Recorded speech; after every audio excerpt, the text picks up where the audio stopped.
Hey, cheers. Hello. Thank you again for coming back to another episode of Ticket to Anywhere podcast. Yeah. I'm your host, Trizzy.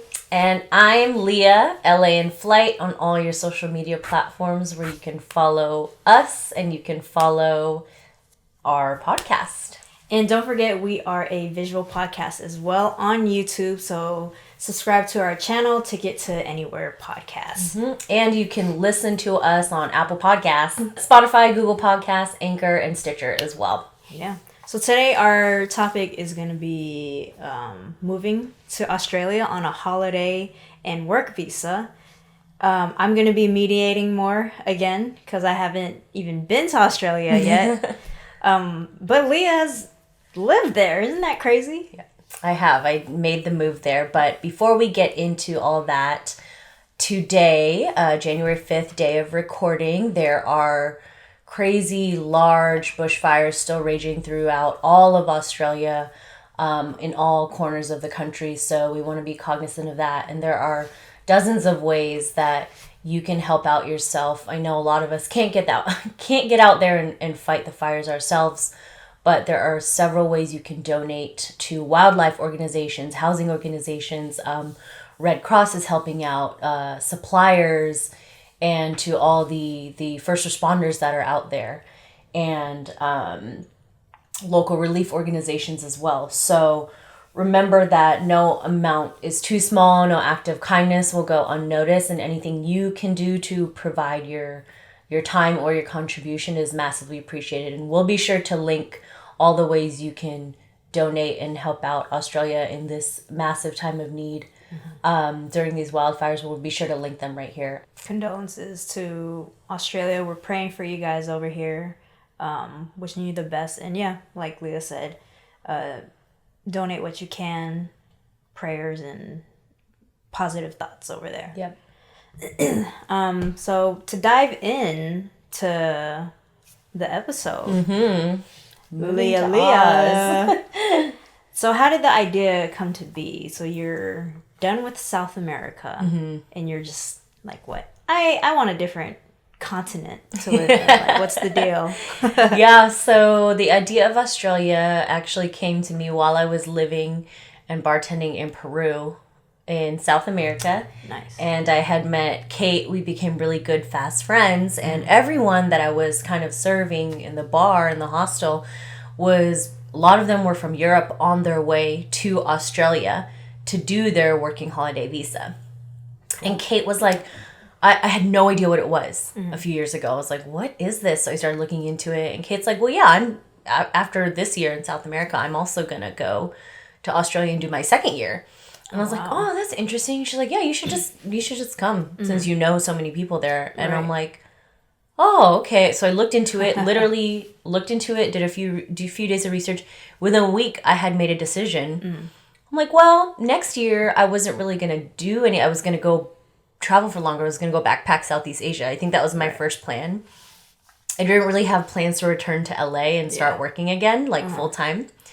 And I was like, oh, I'll just move to Australia and live there for a year and see how that goes. Yeah. So that's where that idea came to be, was while I was in South America. That's crazy. Yeah. Kate and I like to say that I followed her there, which really, yeah, that's pretty much what I did. Well, she did open the invite, right? Yeah. So totally. You didn't stay at Sydney, where a lot of people, know Australia. When they think Australia, Sydney. So, but you moved into Melbourne. Am I saying that correctly? Well, I guess to the rest of us, there is an R, but right. Australians don't really pronounce the R, so you'll be hearing me say Melbourne the whole time. Melbourne, yeah. I'll be saying Melbourne. Yeah, Melbourne. I try to say it like a local. Yeah. But yeah, Sydney is very iconic. They obviously have the Opera House, the Harbour Bridge. There's a lot of, iconic landmarks there that you would recognize it by. However, I tell people this all the time while I was traveling. I met heaps of people from both cities, two of the biggest cities in Australia. Right. everyone from Sydney always had something to say. They had lockout laws, which involved the bars and clubs where you couldn't switch bars after a certain time. You couldn't take shots after a certain time. You couldn't XYZ, right? Wow. I actually think this was a few years ago, so I actually think a few of those laws are lifted now. Gotcha. The whole point of those laws was to try to lower the crime rate. Okay. Because there were, beatings and robberies and all types of things happened. But what it actually was doing was just pushing the crime outside of the city to the outskirts and to the suburbs, right? Got you. Yeah. So Sydney had lockout laws. Sydney also didn't have great public transportation, and it was crazy big and sprawling. Yeah. And there was so much traffic and... So somewhat like LA with the traffic and the not so good public transportation. Yes, exactly. So, no... You'd hear all these complaints from people from these Sydney-siders who live there. However, whenever I talk to someone from Melbourne, no one ever complained about anything. In fact, they would brag about how it's the best city in the world. That's cool. Which it did have the title of most livable city for 7 years running. I think I've read something like that. Mm-hmm. Yeah. Okay. That in like Vienna in Austria. Ooh. But no one ever complained. So even without ever visiting the country, I had made a decision. It also helped that I had like 6 people that I knew going into Melbourne. And like those people in Melbourne, I was much closer with than anyone that lived in Sydney. Okay. So it was really an easy choice for me. Yep. Mm-hmm. Easy choice to move to a different continent. Yeah. Props to you. Yeah. You go, Leah. I mean, I understand the privilege associated with it. So, but you worked hard, so you deserved it. Yeah. You deserve to live the way you live. I planned it very articulately. Yeah. I mean, which goes into you making that decision. All right. I'm going to move to Australia for a year. Yeah. So my thought was, moving to another city in itself is an adventure. Australia's pretty notorious for being pretty expensive to travel around. So I wasn't about to try to backpack around there first thing. Right. My point was, move there, settle down, find a job, re-up the finances. Yeah. Grow the wallet a little bit fatter since you just came off a year of traveling in South America. Right. And enjoy the city. Yeah. Enjoy being an expat. Enjoy living there. That's crazy. And then my backup plan was, if all else fails, I'll travel for a bit. Mm-hmm. And then I'll come home. Yeah. I think I'm very, very lucky in the sense that my family and my parents, especially, 200% supportive every time. Every time I would go off on a big adventure, they're always like, don't be afraid to come home. Aww. Yeah. Yeah. So I knew if Australia wasn't going to work out, which I highly doubted that it wouldn't, I could always come home. And a lot of people don't have that luxury. Yeah. So I'm very, very fortunate in that sense. And I'm forever grateful for that. Yeah. Explain how the process was like preparing for this trip, because obviously the documents is one thing, but as, more of your personal preparation, like what did you have to prep for all that?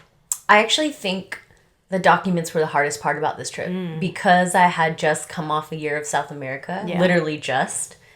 All the mental and emotional prep, I had already done it before South America. It was more financial and visa prep. So let me tell you a little bit about the visa I went on. It's called a work and holiday visa, subclass 462. Okay. And it is for certain countries around the globe, about 15 to 20 of them. You can all look this up on the Australian government website. Yeah. I submitted my application. I'm not even kidding.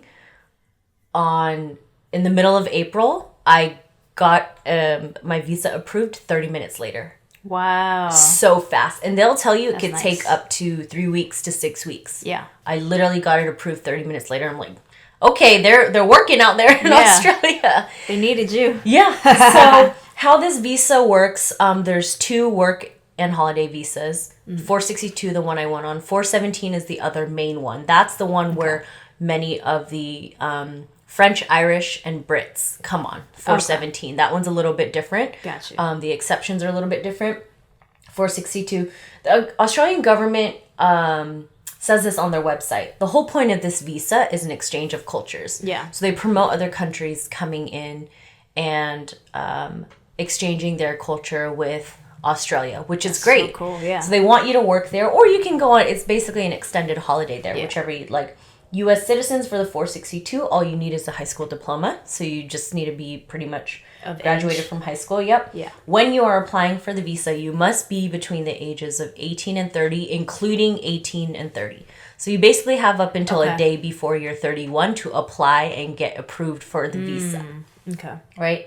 After your visa is granted, you have 1 year exactly to enter the country. So you could be Okay. 31 and entering the country. That's fine. You can't be a felon, of course. Oh yeah, of course. You must have proof of finances that can sustain you in Australia. Wow. They say about 5,000 Australian dollars with a little bit of arts and crafts. You can show them a form that has 5,000 Australian dollars in your bank account. Okay. So I did not get asked for it at immigration. Okay. So I didn't have to prove anything. Yeah. It truly depends on your gate agent or your Yeah, immigration yeah. agent. Right, It right. truly depends. You also, while you're on this visa for a year, you can't work for a company for more than 6 months. Which I think is interesting, Yeah. because they want you to get experience with different companies. That's amazing. So you can't work for a company for Yeah. more than 6 months. So that was that process, like preparing to leave. So because I got approved so quickly, Yeah. I was like, oh, this makes me feel even more confident Yeah. about going, because I'm like, Right. wow, that was so easy. For sure. I did forget to mention the visa is about today. It's about 480 Australian, which is a little less than 400 US. Jeez. I don't think it was that different a few years ago when I went. Yeah. I think minus $50 or so. Okay. And So- you filled it out correctly this time and Yes. not had to do a double visa, Oh my! which happened double in her South America trip. Argentina, So yeah. double visa, and then Yeah, they yeah. removed the visa requirement Right, period. So yeah. I paid $300 for nothing. Luckily, it didn't happen this time. For She was nothing, more yeah. prepared. Way more prepared. As far as packing, Yeah. I packed the same way I did for South America. I brought my 80-liter backpack, and I brought a bigger suitcase just because I was arriving in the middle of winter, for one. Oh yeah. And two, I knew I was settling down. Whereas when I'm traveling on the go all the time, I knew I'd be doing a lot more washing. But this, Yeah. I was like, oh, I kind of want like some of my wardrobe Yeah, back. yeah. So I brought the backpack again because I thought, if it doesn't work out, I'll travel around Australia a bit. If I can't find a job for whatever reason, Yeah. I'll travel around Australia for a bit. Yeah. Emotional, mental. Like I said, no preparing emotional, Yeah. mental for that, since I already had just done it a year prior, so that was easy. Yeah. It was funny because my family and friends were just kind of like, oh, where are you off to this time? And Isn't that such a cool question? Yeah. To get, though? it is. I'm like, Yeah. oh, in fact, I'm going to Australia Yeah. this time around. Like they're like planning for you to say like, oh, I just want to rest here in LA, but you're like, nope, I'm going to Australia. Nope. Honestly, my thinking was, I am never going to have this time ever again. Yeah. I'm going to do it now. Right. So I'm like, this is too perfect. Yeah. As far as finances and jobs, I went with very, very little money. I was going to take because I had, like I said, just backpack South Am for a year. I was going to take the first good job that came my way. And I did get one, which was actually a high-paying supervisor role in my Nice. old industry of advertising. Cool. I feel like someone from the old country going, I came with a nickel or a dime in my pocket and I built myself from the ground up. That's kind of what I feel like right now. I didn't have a budget because I didn't have a lot of money. So my biggest goal was to literally get to Oz, find a job, make money. That was the goal. That was the foundation that you wanted to set first. Yep, absolutely. It wasn't even like, let me budget the money that I have. I'm like, no, I couldn't even do that. Right. Like, I gotta eat for the first week there. Yeah. And so for jobs, it was interesting because I was very proud of myself that I had a job, signed a contract before I even got on the plane to go there. Wow. So I networked hard. I had some friends. I mean, it helped. I already had some friends on the ground in Australia. Yeah. One in particular who's very high up in her industry. Cool. And we had similar industries. So she networked me with a few recruiters. Cool. All those conversations happened quickly. Yeah. And we were able to get an agreement out within like 2 weeks. That's so cool. Yeah. Hey, y'all, this is my friend right here. You see what she just did? The power, truly the power Yeah. of networking, but you have to go after it. Yeah. That's amazing. You have to get after it, as the Aussies would say. Get after it. Yeah. You have to. Cool. Yeah, so that was a process, like, getting there. Actually, one tip that would apply to, because people are like, okay, where did you live, right? Yeah. One of my hot tips for traveling is always have one night booked somewhere, or that place where you arrive. Oh, okay. At least one sense. night, because you have no idea how late you're going to get there, if there are going to be delays, Right. what accommodation's going to be like. Mm-hmm. You don't know the safety of the places usually. And this, I mean, it applies to mainly backpackers who like to literally rock up and be like, I'll just find accommodation when I get there. Yeah. I'm like, I'm not that risky, because like, especially somewhere you don't speak the language. I'm not talking about Australia, but Yeah. In general, yeah. Somewhere you don't speak the language, always have one night booked in an accommodation. And then you can extend it or find a new place or head to the next place, etc. Sure. But with Australia, I had kind of started looking for apartments beforehand on some Facebook groups. Okay. And I wasn't going to live alone because I wanted to keep my expenses low. Yeah. So I I booked 1 week in a hostel. Okay. And the hostel was like a long-term hostel, so there were a lot of people on their working visas there. Nice. And then within that first week, I actually found a room in an apartment. A really nice one, actually. All right. So how was life like once you arrived? Right. Once I got there, so I arrived in the beginning of May. Their summer starts. Their winter starts June 1st. Right. So I arrived. That's insane. Yeah. Because right now it's winter for us, but it's Summer for them. yeah. Okay. Southern Hemisphere, yeah. So I arrived when it was cold, starting to get cold. But the thing about Melbourne specifically is there's actually a song about it. It's like 4 seasons in one day. Okay. So I always tell people, come with like layers. Yeah. Come with a jacket that will keep you warm, but also maybe an umbrella or raincoat, because it'll start raining. Yeah. For 10 minutes, and then it'll be sunny and like 85 degrees the next hour. Oh, wow. It's kind of crazy, yeah. So be prepared for all of that. Like I said, stayed in a hostel for a week. Took me that long to find a room in an apartment. Yeah. And what I was paying for, lived down in Elwood, which is near St. Kilda, which is like a beachside, pretty popular beach city beach town in Melbourne. Yeah.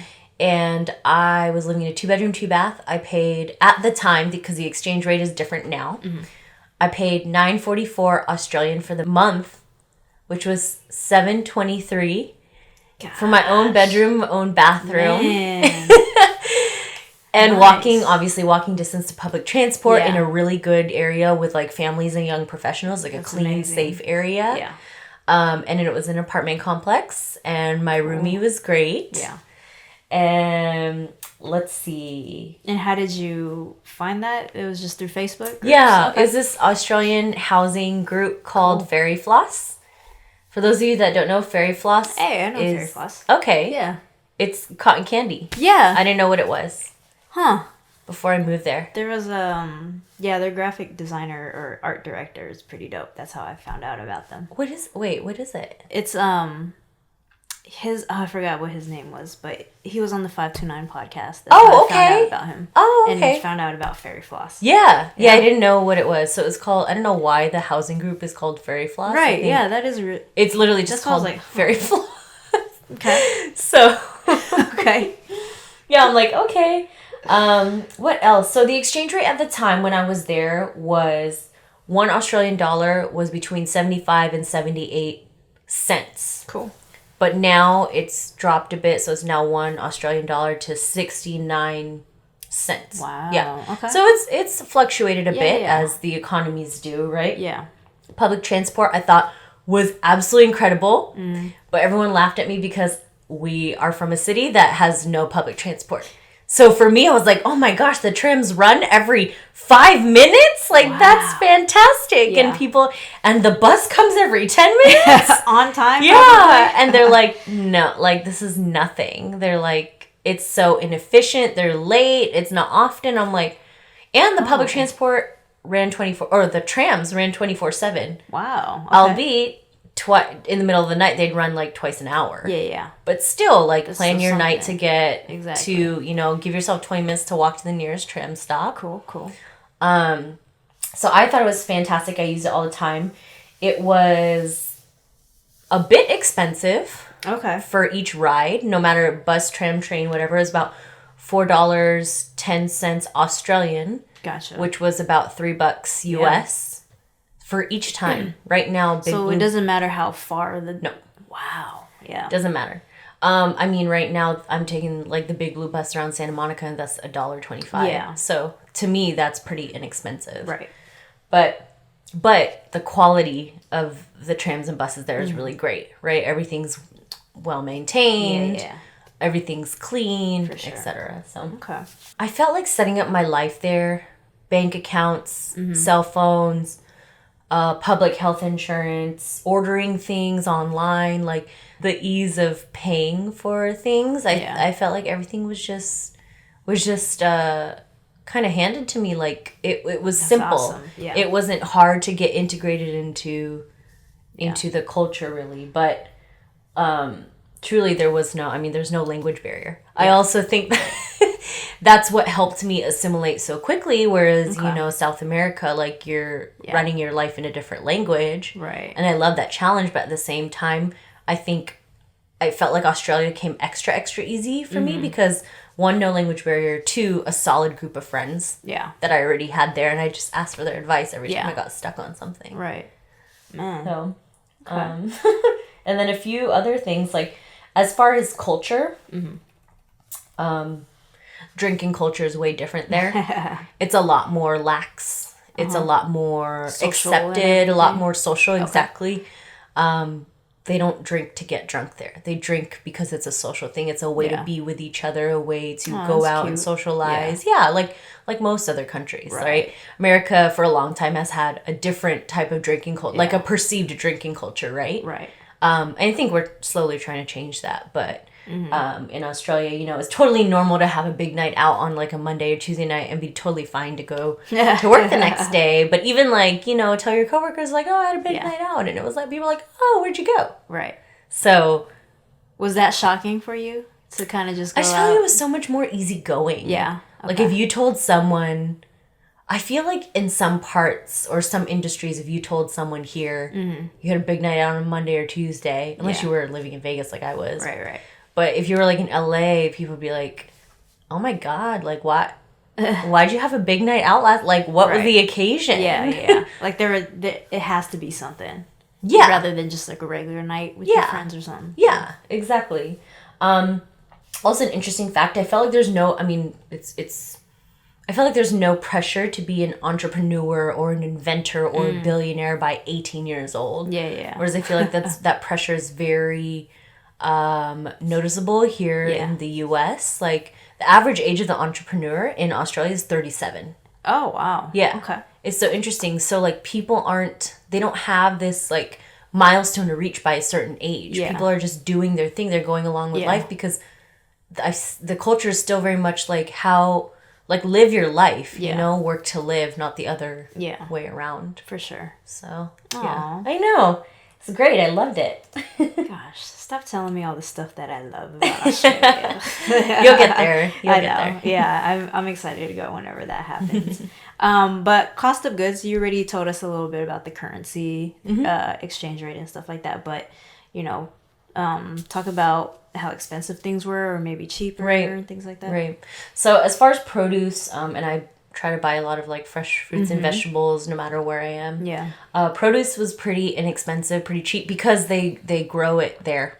Oh, that's right. Yeah, they don't really have to import it. Yeah. So pretty crazy inexpensive. Cool. So I remember like huge bags of carrots would be like 80 Australian cents, which is like 60 cents for a huge bag, 60 cents US. Okay. For a big bag of carrots. This would be organic?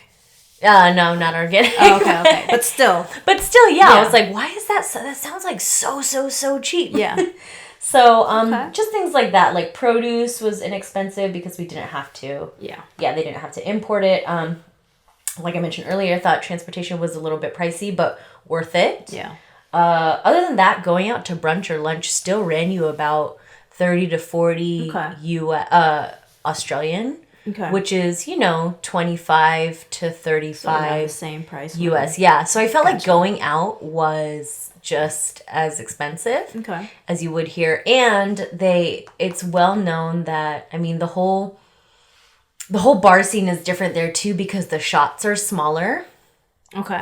And an Australian shot is like, I think 1.5 ounces sometimes. Gotcha. Okay. And then in the US, some people will use a 2-ounce shot glass to mix their liquor in for cocktails. Okay. So drinks are actually quite pricey in Australia. That's why there's so much pre-gaming or pre-drinking. Oh, at Drinking like before you friends' go houses and stuff? out. Yeah, Gotcha. because you're still paying like $14 a drink, $14 a cocktail there. Yeah. Not for a beer, glass of wine, but Right. the wine pour is regulated. It's 5 ounces, no more, no less. On every wine glass in Australia, in every bar, there's a line etched. Oh. So if you go past that line and you get caught by regulators or whoever, that's crazy. you can't serve. You legally can't serve more than that per glass. Oh my gosh. Which is great. In the U.S., like if the bartender likes you, the more wine you get. Yeah. That's how it works here. Right. So Wow. yeah, it's really interesting. Yeah. 5 ounces. Okay. All right. Um, What about clothing and stuff though? Like if you were to go to H&M or if they yeah, assuming clothing they I had felt like H&M. was the same. Same. Okay. Same pricing, a lot of Uniqlo there, a lot of Asian shops there. Okay. It was about the same, and then China's pretty close by. Yeah. So clothing, import. I didn't shop a ton. Actually, this is from Australia. Hey. I didn't even realize that. I was like, yeah, this like cardigan. It's a good color. Thank you. But yeah, clothing was pretty much About the same there. For a lot of brands like American brands, Nike, etc., they were actually quite a bit more pricey. Okay. There was a lot of things at Sephora that either weren't available in Australia or they were way more expensive. Not way more, maybe like $10 to $15 more. Yeah. That's a lot of money. Yeah. Yeah. So, For sure. but I will say some of these service jobs, like bartenders and servers, do start at 27 Australian dollars an hour. Which is how much? At the time we're recording this, it's about 18.5 US, Man, which isn't bad. that is not that bad. Yeah. So, Okay. yeah. So, that also leads into, tipping's not really part of the culture. Okay. There, you can tip a little bit if you feel that service Right. was exceptional, but because the base wage is enough to take care of yourself, Yeah. tipping is not really a norm there. I think it's only becoming a thing truly because tourists in Australia sometimes likes to look at the US and model their culture after the US. I see. Yeah. Okay. But if you do tip, it's not more than like 10-12%. Gotcha. Yeah. And it's like if you so if I'm like, all right, I don't want to tip and I walk out, they're not gonna come chase after me, right? Which I've had happen Oh yeah. in the US. Oh yeah. In the U.S. for People sure. have literally chased me in the U.S. saying, "Why did you leave this tip?" I'm like, "Because you did a sucky job of being a server." Granted, that was when I was 17 years old, Oh okay. and that was the only time I've ever left less than 15%. Okay. The only time in my life. I see. But who does that shit? She probably thought she'd get away with it because we were teenagers. Oh yeah. You can't chase after someone for not tipping Exactly. you. Has that happened to you?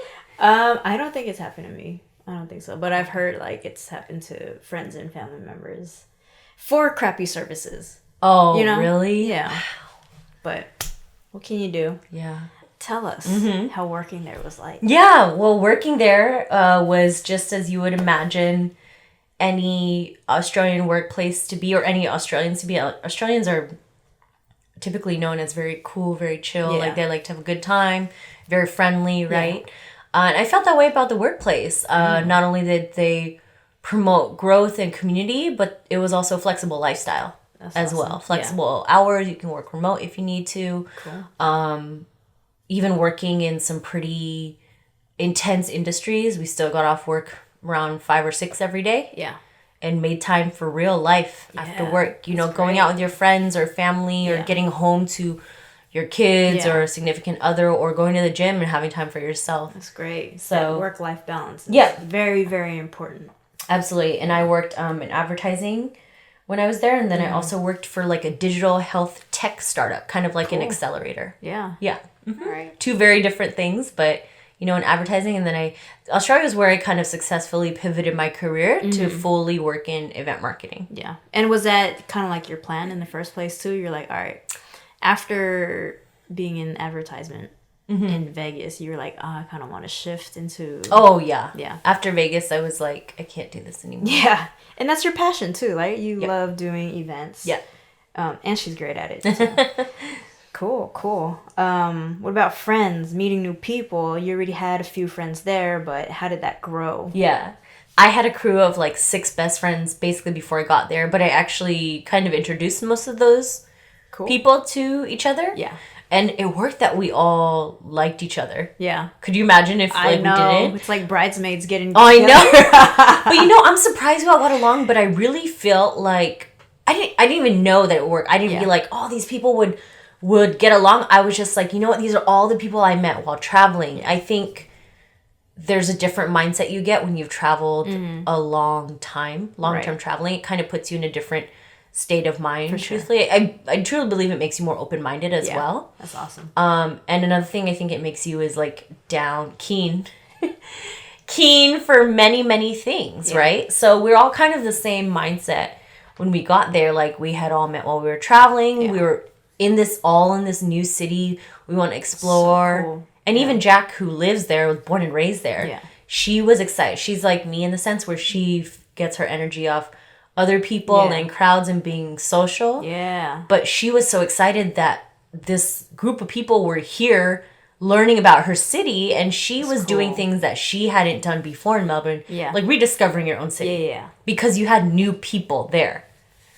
So that's awesome. That was really exciting. I loved it because we all wanted to hang out all the time. Yeah. I'm not even kidding. I saw my friends there probably 2-3 times a week. Wow. Which is a lot. Whether we were going out for Vietnamese food in Richmond or we were going down the coast for a beach trip, or we'd go to South Melbourne Market to go eat oysters. Yeah. How many times have I talked about oysters on T2A? Every single episode.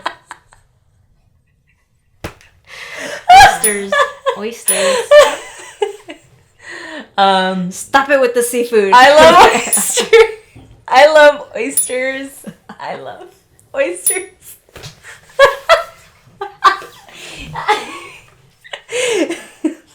I'm gonna sneakily talk about oysters in every single episode. Oh my god, here she goes. Here she goes talking about oysters. But yeah, so we wanted to hang out all the time, my friends and I. And it was easy because there's always something going on in Melbourne. Yeah. There were these amazing food markets. There was always a festival. There was always a free show or a concert in the park. Yeah. There was night noodle market. Woo! Man. I know. Night noodle market. It's basically all kinds of Asian foods. But the great thing about these things is there's no entry to get into them. You just pay for what you consume. Man. Yeah. Taking notes. People, okay? United States of America. Yeah. But yeah, here you gotta be not only do you have to pay for what you consume, there's also $20 entrance fee. Yeah. And then again, especially in a place like LA, you gotta fight traffic, you gotta find parking. Yeah. It's gonna take time. In Melbourne, you just take the tram. Oh, I'll take the tram to Yard Park. I'll see you there. Man. See you at Night Noodle Market. That's nice. Yeah. Right, so. And then it makes for more business too. You want more people. Yeah. To go get your food, you don't have to have an entrance fee. Right. Yeah. Ooh, what we did love about Night Noodle Market as well is the first time, apparently this is a reoccurring festival. Ooh. First time this festival did this though, it was completely cashless. Wow.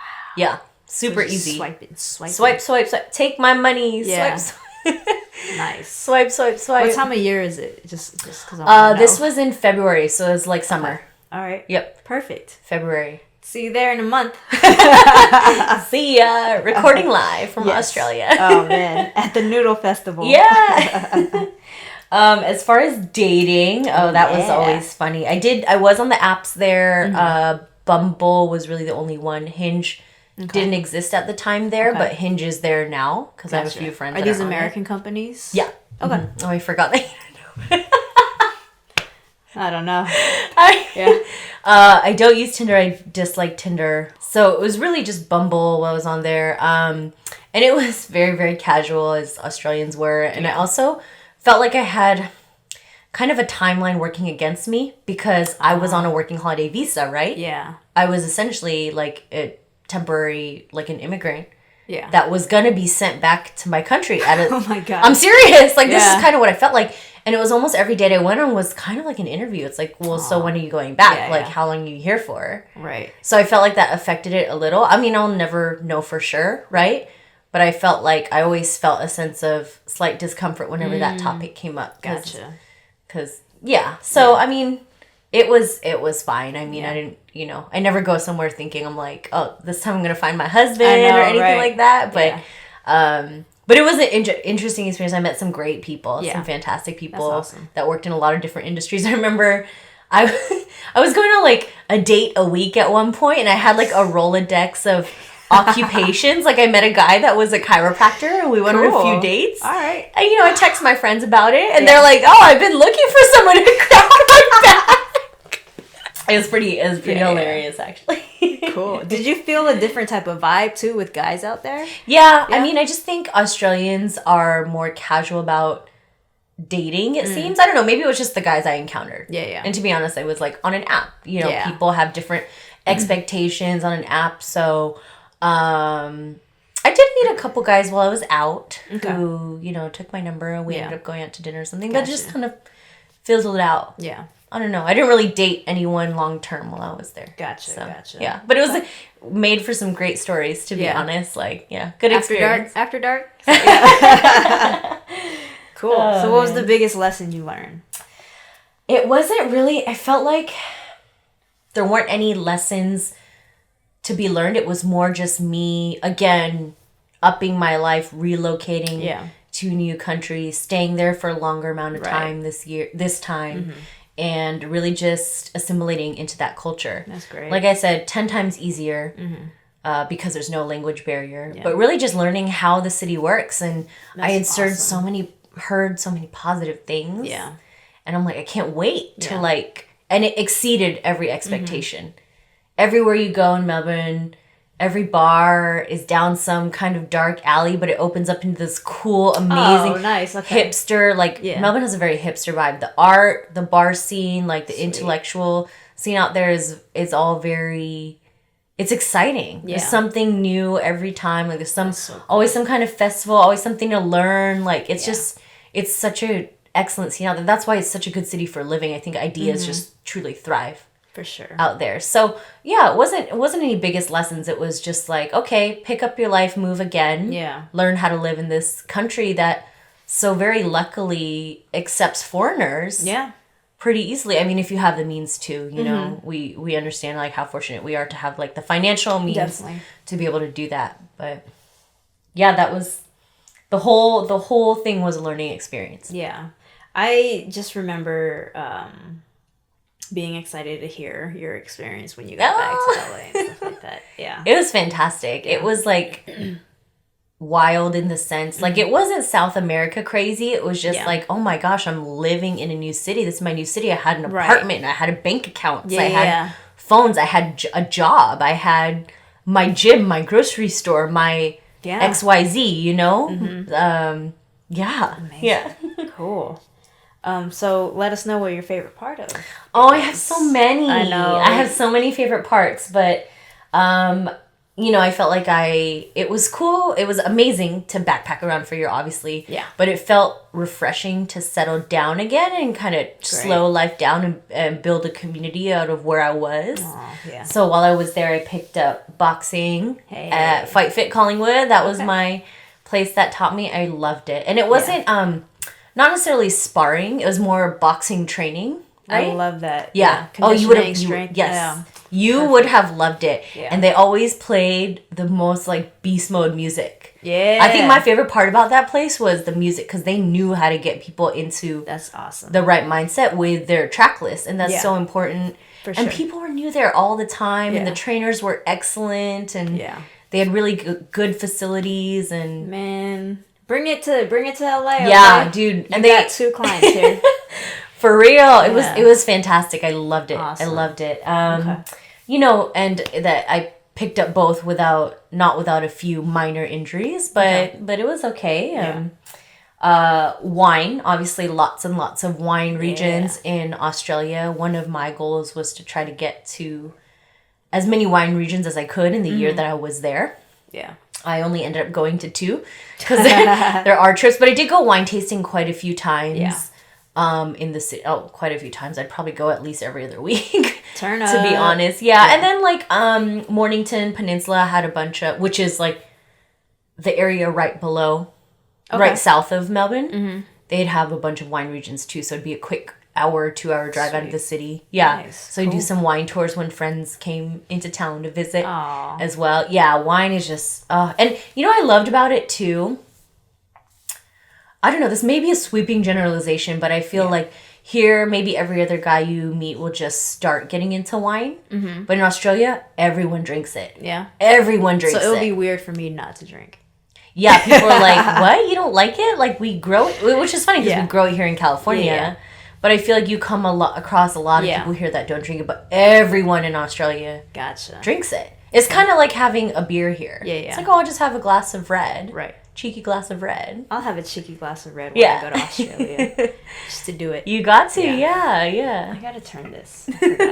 I talked about all the types of markets. They'd have museums, museum nights at NGV. I feel like I follow NGV and they have the dopest things there. You follow NGV? I do. They're amazing. I'm very like amazed at their artwork and all the exhibits that they have there. Yeah. I loved it.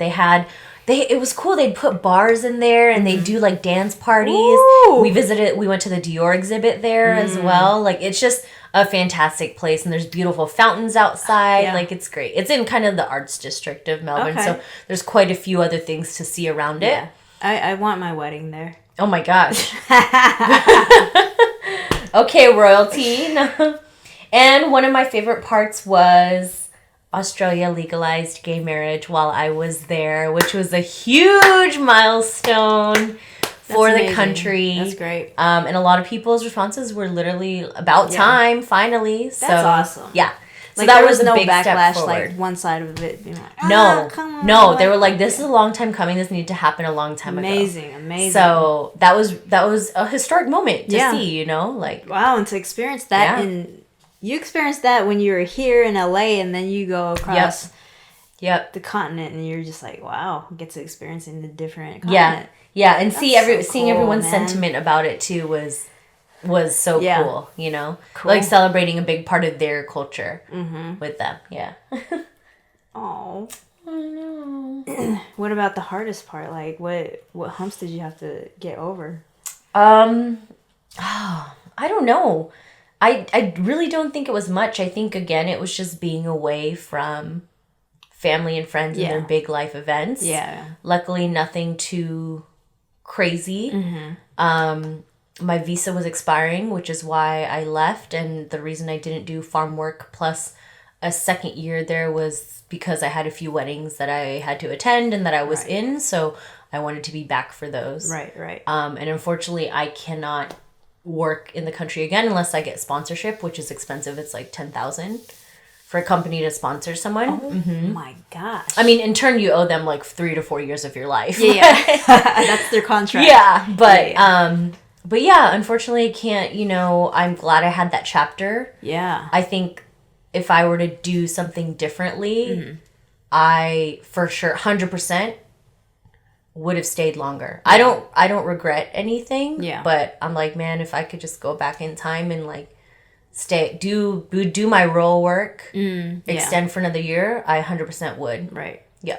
You could leave the country and go back and everything while in your visa, as you can leave as many times you want. Okay. So you want to go to Bali for the weekend, go right ahead.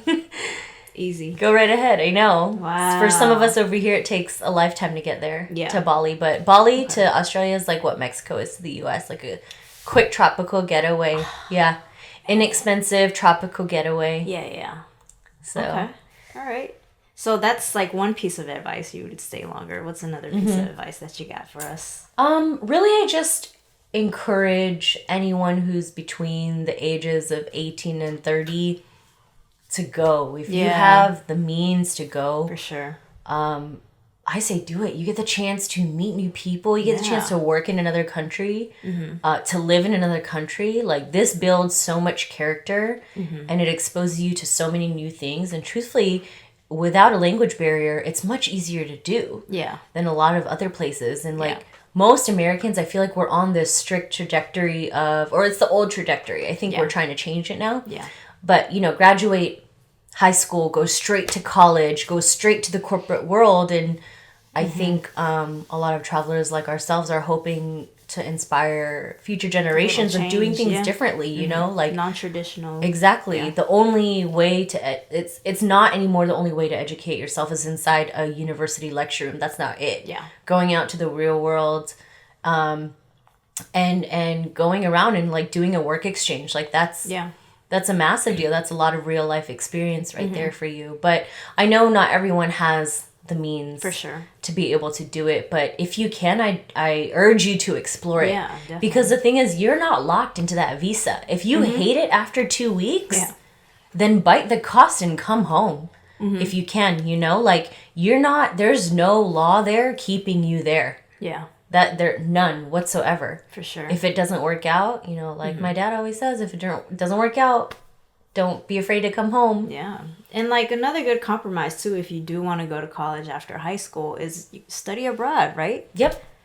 That's an opportunity right there. And you could find scholarships, grants, and things like that while you're in school to help you, you know, study abroad. Yeah. Much easier said than done. You really got to work for those. And I'm talking hours and hours and hours of work. It's not easy. Yeah. Like, straight up, it's not easy. But if you really want it, I think that's about everything in life. If you really, really want it, you want something to happen, you're going to put in the time and the work to do it. Yeah, definitely. So, you know, if you really want to pick up and move to Australia, you will adjust your life to do that, and you'll plan accordingly. And that's exactly what I did. Yeah. Yeah. You planned right. So, Australia, I miss you. Unfortunately, my whole group of friends there is actually back in their home countries now, besides Jack, who lives there. Yeah. But most of us have moved on, and it was like an amazing chapter in our life story. And you know, if you go back there, it won't be the same, because I won't have my same people, etc. But and it'll be different. You know, you get older, and things are just different. But you know, hoping and praying and hopefully a small donation to these crazy wild bushfires will help out. Anything helps, but keeping them in my thoughts and prayers. Leah, thank you again for sharing another continent experience with us. My pleasure. Yeah, it was great. And don't forget, we have a visual podcast on YouTube. It is Ticket to Anywhere podcast, and you will see a lot of the photos and like the visual side of what Leah has explained on there as well, if you guys are interested on that. Yeah, I think it's way more interesting. We get it. But we get it. If you can only listen to us, be sure to find us on Apple Podcasts, Spotify, Google Podcasts, Anchor, Stitcher. And we are on all the social medias, so find us on Instagram and Facebook. Just search at Ticket2 Anywhere Podcast. And then on Twitter, we are T2A Podcast. We definitely want to know, actually, if you've ever made a huge move to another country, or a big life change, or a spur decision that would change the course of your life. We want to hear it, so drop it in the comments, send us a note, leave us a voice note on Anchor. We'd love to hear your worldly life experiences as well. Thank you again, guys. Yeah, see you. Bye.